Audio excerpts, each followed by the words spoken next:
Hello friends, I am Kannan Sridharan. So இன்றைக்கி போர் mind செட்னா என்ன, ரிச் மைண்ட் செட்னா என்ன அப்படிங்கிறத இந்த வீடியோவில் நம்ம பார்க்க போகிறோம். ஸோ அதுக்கு முன்னாடி இது எதுக்காக தெரிஞ்சுக்கணும் அப்படிங்கிறது ஒரு சின்ன ஸ்டோரி. ஒரு ஊரில் வந்து ரொம்ப பெரிய பணக்காரர் இருந்தார். அவருக்கு வெத்தலை சாப்பிட்ற பழக்கம் இருந்துச்சு. அவர் தோட்டத்தில் விளைஞ்ச ஃப்ரெஷ்ஷான வெத்தலையை கொண்டு வந்து கொடுத்தாலுமே அவர் என்ன பண்ணுவார்னா இருக்கிறதுலே எது வந்து ரொம்ப அழுகி இருக்குன்னு பார்த்து அதை முதல்ல சாப்பிட ஆரம்பிச்சாரு. ஸோ அதுக்கப்புறம் நெக்ஸ்ட் டே என்ன பண்ணுவார்னா மீதி இருக்கிறதுல மறுபடியும் எது அழுகி இருக்கோ அதை சாப்பிட்டு பழக ஆரம்பிச்சாரு. ஸோ இப்படியே அழுகின வெத்தலையே சாப்பிட்டு சாப்பிட்டு சாப்பிட்டு பழகிட்டாரு. ஸோ ஒரு கட்டத்தில் அவர் இறந்ததுக்கு அப்புறம் கூட அவங்க பசங்க அப்பாவுக்கு வந்து அழுகின வெத்தலை தான் பிடிக்குங்கிற மாதிரி நினைக்க ஆரம்பிச்சிட்டாரு. பெஸ்ட் விஷயங்கள் கிடைச்சாலுமே அவர் மைண்ட் செட் வந்து போரா இருந்ததுனால அவரோட சாய்ஸஸ் எல்லாமே ஒஸ்ட்டாக தான் இருந்துச்சு. ஸோ இதை வந்து எப்படி மாற்றிக்கலாம், நமக்கு இந்த மாதிரி போர் மைண்ட் செட் இருக்கா, இல்லை பணக்காரங்க வந்து எப்படி யோசிப்பாங்க, ரிச் மேன் வந்து எப்படி யோசிப்பாங்க, ரிச் மைண்ட் செட்னா என்ன அப்படிங்கிறத rich dad versus poor dad Robert Kiyosaki அப்படிங்கிற ஒரு வெரி ஃபேமஸான ரைட்டர் எழுதின புக்கை பற்றி இந்த வீடியோவில் நம்ம பார்க்கலாம்.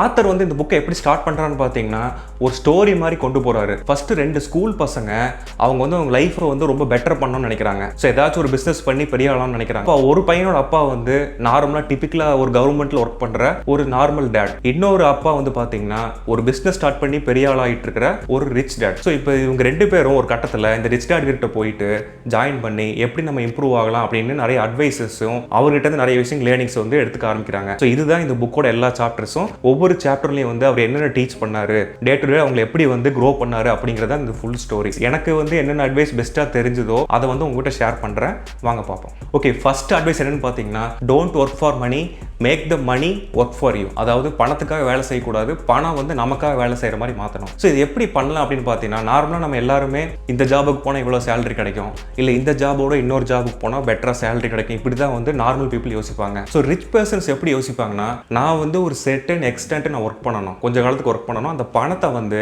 ஏதோ ஒரு இன்வெஸ்ட்மெண்ட் பண்ணுறது மூலமாக அந்த பணம் வந்து எனக்காக ஒர்க் பண்ண ஆரம்பிக்கணும் அப்படிங்கிற மாதிரி யோசிக்க ஆரம்பிப்போம். நம்ம ஒர்க் பண்ணுறது ஒரு விஷயத்தை லேர்ன் பண்ணுறதுக்காக இருக்கணுமே தவிர இதை நான் ஒர்க் பண்ணுறதுனால எனக்கு இவ்வளோ பணம் கிடைக்குங்கிற மைண்ட் செட்டில் ஒர்க் பண்ணக்கூடாது. நம்ம பேஷனேட்டாக அதில் ஒர்க் பண்ண முடியாது. ஸோ அது எப்படி எடுத்துக்கலாம்னா சைடு எஃபெக்டாக எடுத்துக்கணும். நம்ம வந்து நம்ம பேஷனையும் பெஸ்ட்டையும் போட வர்ற இன்கம் வந்து அதுக்கு சைடு எஃபெக்டாக இருக்கணுமே தவிர அதுதான் ஒரு பிரைமரி ஃபோக்கஸாக இருக்கக்கூடாது அப்படின்னு சொல்லி ஃபஸ்ட்டு கைட் பண்ணுறாரு. இது வந்து first advice. Okay, second advice பார்த்தீங்கன்னா பே யுவர் செல்ஃப் ஃபர்ஸ்ட்.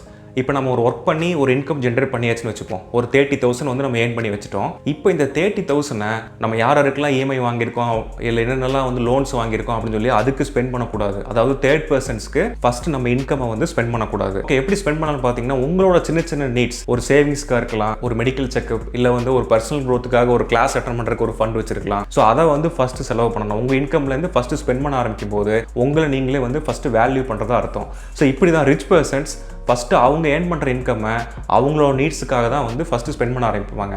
அதுக்கப்புறம் தான் மற்ற நீட்ஸுக்கு வந்து ஸ்பெண்ட் பண்ண ஆரம்பிப்பாங்க அப்படின்னு செகண்ட் அட்வைஸ் சொல்கிறாரு. ஓகே, இப்படி ஸ்பெண்ட் பண்ணுறதுனால என்ன யூஸ்ன்னு பார்த்தீங்கன்னா ஃபஸ்ட்டு நம்ம இன்கம் வந்து நமக்காக ஸ்பெண்ட் பண்ணணும் அப்படிங்கும்போது இன்னும் நிறைய இன்கம்மை ஜென்ரேட் பண்ணணும் அப்படிங்கிற ஒரு ஃபீல் கிடைக்கும். ரெண்டாவது ஒரு பேஷன் டுவேர்ட்ஸ் ஏர்னிங் மணி அதுவும் க்ரியேட் ஆகும். ஸோ அது மட்டும் இல்லைங்க, நம்மளோட செல்ஃப் எஸ்டீம் வந்து கொஞ்சம் கொஞ்சமாக இம்ப்ரூவ் ஆகும். இப்போ வந்து புது ட்ரெஸ் வாங்குறோம் அப்படின்னா ஒரு போர் மைண்ட் செட்டில் இருந்தால் சரி நமக்கு எதுக்கு இப்போ புது ட்ரெஸ், இல்லை நம்ம ஒரு குவாலிட்டியான ட்ரெஸ் நம்ம எதுக்கு வாங்கணும் அப்படிங்கிற மாதிரி மைண்ட் செட்டில் வரும். நீங்கள் உங்களை வேல்யூ பண்ண இருக்கிறதுலே குவாலிட்டியான விஷயங்களை தான் வந்து உங்களோட ஓன் பண்ணிக்கணும்னு நினைப்பீங்க. ஸோ அதுக்கான எஃபோர்ட்டை போட்டு உங்களோட லைஃப் லெவலை வந்து கொஞ்சம் கொஞ்சமாக இம்ப்ரூவ் பண்ணிகிட்டே போவீங்க. ஸோ இதுதான் பே யுவர் செல்ஃப் ஃபர்ஸ்ட் அப்படிங்கிற அட்வைஸ். தேர்ட் அட்வைஸ் என்னன்னு பார்த்தீங்கன்னா ஸ்பெண்ட் இட் வைஸ்லி. அதாவது இப்போ வந்து உங்ககிட்ட பணம் வந்துருச்சு, 30,000 நான் சொன்ன மாதிரி இன்கம் ஜென்ரேட் பண்ணியிருக்கோம், அதை வந்து நமக்கு ஃபர்ஸ்ட் செலவு பண்ணுங்கிற முடிவு எடுத்துட்டோம். இது வரைக்கும் ஓகே. இப்போ அது எப்படி ஸ்பெண்ட் பண்ணுறது அப்படிங்கிறது, அதாவது அசெட்ஸ், லியபிலிட்டிஸ். இப்போ வந்து ஒரு 10,000 ருபீஸை நீங்கள் அலாட் பண்ணுறீங்க. அந்த 10,000 ருபீஸ்க்கு நீங்கள் வந்து ஒரு ஸ்மார்ட் ஃபோன் வாங்குறீங்க. 2 இயர்ஸ்க்கு அப்புறம் நீங்கள் அதை சேல் பண்ணீங்க அப்படின்னா அதோட வேல்யூ 7,000 கீழே தான் கண்டிப்பாக போயிருக்கும். ஸோ இதே அந்த 10,000 ஒரு பேங்க் டெபாசிட்டில் போடுறீங்க, 2 இயர்ஸில் அட்லீஸ்ட் ஒரு 1,500 வந்து ருபீஸ் இன்க்ரீஸ் ஆகிருக்கும். ஸோ எது வந்து உங்கள் பாக்கெட்டை ஃபில் பண்ணுதோ அது வந்து அசெட், எது வந்து உங்கள் பாக்கெட்லேருந்து எக்ஸ்ட்ரா போக விற்கிதோ அது வந்து லியபிலிட்டி. ஸோ நீங்கள் செலவு பண்ணுற ஒவ்வொரு விஷயத்தையும் இது வந்து அசட்டா இல்லை லியபிலிட்டியான்னு பார்க்கணும். ஈவன் நீங்கள் சூஸ் பண்ணுற ஃபுட் முதற்கொண்டு ஒரு ஃபாஸ்ட் ஃபுட் சாப்பிட்டா நாளைக்கு வந்து ஸ்பெண்ட் பண்ண வேண்டிய ஒரு ஹாஸ்பிட்டலுக்கு. ஸோ இது வந்து லியபிலிட்டி. நல்ல ஹெல்த்தியான ஃபுட் இப்போ சாப்பிட்ற கஷ்டமாக இருக்கும். ஸோ அதை வந்து நம்ம சாப்பிட்டு பழகிட்டோம் அப்படின்னா நம்ம ஹெல்த் வந்து ரொம்ப நல்லா இருக்கும்.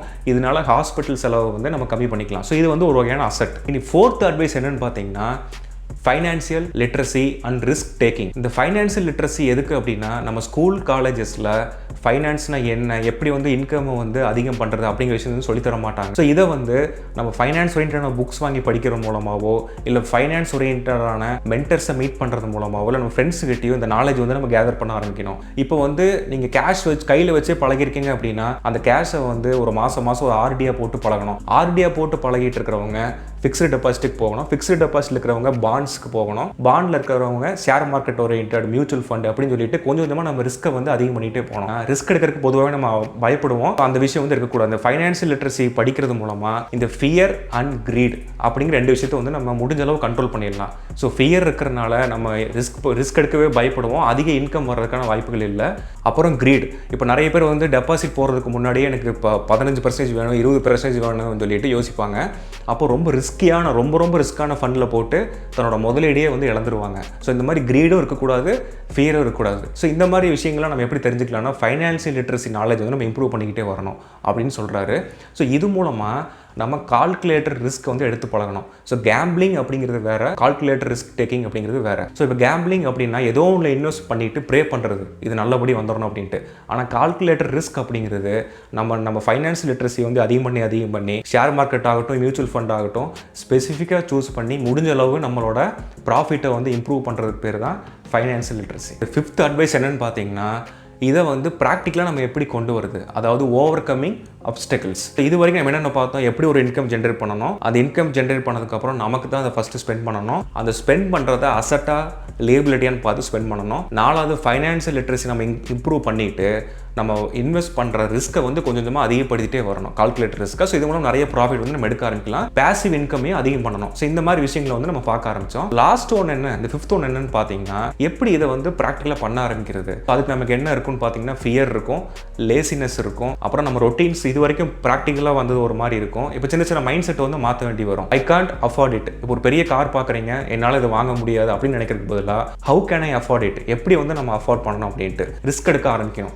ஃபைனான்சியல் ஓரியன்டான எஜுகேஷன் லேர்ன் பண்ண அது ரிஸ்க்கையும் எடுக்க பழக ஆரம்பிக்கணும். அப்புறம் நம்மளால ரினியூ பண்ணிட்டு வரணும், நம்மளே அப்டேட் பண்ணிட்டு நம்ம ஸ்ட்ராட்டஜியை வந்து மாற்றிட்டே வரணும் அப்படிங்கிறது தான் இந்த 5th advice. Okay friends, so இந்த புக்கில் எனக்கு கேம் சேஞ்சராக இல்லை ரொம்ப ஒரு இன்ட்ரெஸ்டிங்கான ஒரு 5 ஃபேக்ட்ஸ் வந்து உங்களுக்கு நான் ஷேர் பண்ணேன். ஸோ இந்த மாதிரி நிறைய மைண்ட் செட், நிறைய ஃபேக்ட்ஸ் வந்து இந்த புக்கில் இருக்குது. ஸோ மறக்காமல் இந்த புக்கை வாங்கி படிங்க, உங்களுக்கும் ரொம்ப யூஸ்ஃபுல்லாக இருக்கும். இந்த கண்டென்ட் உங்களுக்கு பிடிச்சிருந்தா லைக் பண்ணுங்கள், உங்கள் ஒப்பீனியன்ஸ் ஏதாவது இருந்தால் கமெண்ட் பாக்ஸில் கொடுங்க, உங்கள் ஃப்ரெண்ட்ஸுக்கு ஷேர் பண்ணுங்கள், மறக்காமல் சப்ஸ்கிரைப் பண்ணுங்கள். தேங்க்யூ.